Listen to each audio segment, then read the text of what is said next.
ডিমের যেটা biological value সেটা সবচেয়ে বেশি যে কোনো খাদ্যর মধ্যে, এবং ডিমে সবকটা এসেনশিয়াল অ্যামাইনো অ্যাসিড আছে যেটা অন্য কোনো কিছুতে নেই। আমরা ভাত এবং ডালকে অনেক সময় একসাথে করে খিচুড়ি হিসেবে ইউজ এই কারণে করি, কারণ যাতে সবকটা অ্যামিনো অ্যাসিড থাকে। এটা হলো বিজ্ঞান। এবার আমার বক্তব্য, যারা আজকে পড়তে আসছে তাদের মধ্যে কতজন রাজমা বা এই ধরনের খাবার তারা খেতে অভ্যস্ত? আজকে যারা বাঙালি স্টুডেন্ট, বাংলায় যারা থাকি, তারা কেউই খুব একটা রাজমার সাথে অভ্যস্ত নয়। তারা মেনলি ডিম কষা বা একটা সবজি, ভাত, ডাল, এই সাধারণ খাবারটা তারা পেতে আসে, কারণ তাদের সেটাও জোটে না। তাই জন্যই তো এই আইসিডিএস সেন্টারে এই ধরনের একটা চিন্তা ভাবনা নেওয়া হয়েছিল।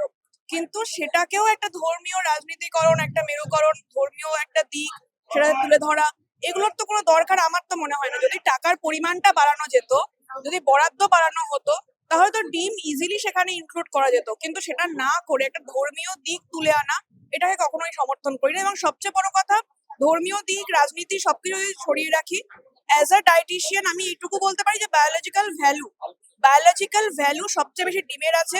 সবকটা এসেনশিয়াল অ্যামিনো অ্যাসিড মানে যেগুলো আমাদের শরীরে লাগে সেটা ডিমে আছে, সেটা অন্য কিছুতে নেই। তাই ডিমটা নেসেসারি, ডিমটাকে রিপ্লেস করে অন্য কিছু দিয়ে সেটা মেকআপ করা সম্ভব না।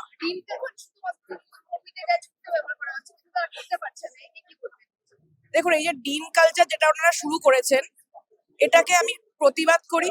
কারণ ডিম কালচারটা কখনো কোনো একটা প্রতিবাদের ভাষা হতে পারে না।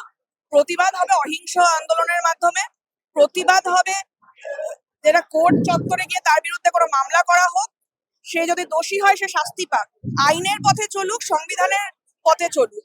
কিন্তু ডিম ছোড়াক এই যে কালচারটা শুরু করেছেন, এটা যদি আজকে ধর্মেন্দ্র প্রধানকে সমস্ত যারা যারা নিট পরীক্ষার তারা যদি আজকে ডিম ছোড়ে, তাহলে তার কেমন লাগবে?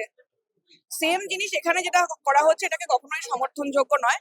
যে কোনো ধরনের আন্দোলন, সেটা অহিংস হওয়া ভালো, এবং সেটার একটা নির্দিষ্ট দিক থাকা দরকার, যেখানে আমরা সেটাকে অন্তত এক্সপ্লেন তো করতে পারি যে হ্যাঁ আমরা এই কারণে করছি। ডিম ছুঁড়ে নষ্ট করার আমি তো কোনো মানে খুঁজে পাচ্ছি না।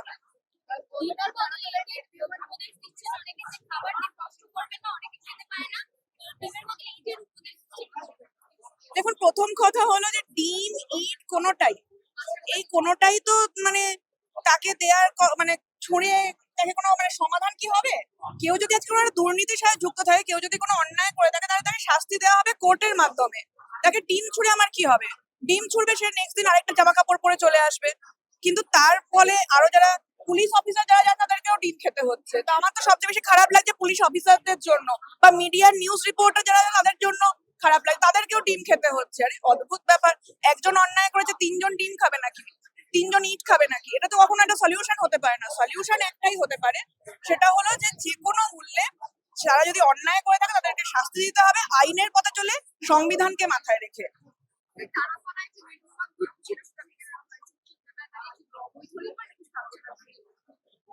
দেখুন, তৃণমূল আমলে একটার পর একটা অবৈধ নির্মাণ হয়েছে, একটার পর একটা। এটা তো একটা দুটো নয়। আপনারা দেখেছেন এর আগেও যে ব্রিজ ভেঙে পড়ে কত মানুষ মারা গেছিলেন গণেশ টকিজের ওখানে।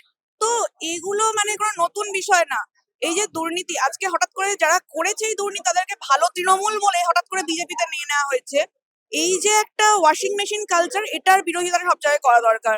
যে যে এটার সাথে যুক্ত হয়তো দেখবেন সেই কালকে বিজেপির হয়ে বলছে যে হ্যাঁ খুব অন্যায় করেছে তৃণমূল সরকার। এটার তো কোনো যুক্তি আমি খুঁজে পাচ্ছি না। যদি সে অন্যায় করে তাকে তার শাস্তি দেওয়া হোক।